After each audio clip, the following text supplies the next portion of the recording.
At Saudi Aramco, we encourage more women in the energy industry by focusing on three different inclusion elements. The first is pipeline. We want to ensure that we develop a pipeline of women entering the oil and gas business by ensuring that young girls increase their interest in science, technology, engineering, and math through our STEM programs. The second inclusion element is perception.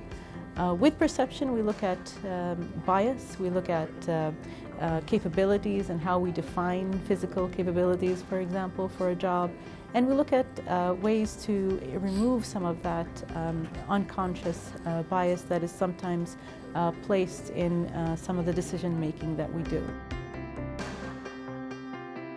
The third inclusion element is environment, and with environment is probably the thing that you see immediately. Transportation, for example, physical environment such as facilities, whether there's a bathroom in the work site or not, often becomes a restriction for women. Over the last 10 years, we've doubled the number of women in the company and still have very ambitious targets to reach.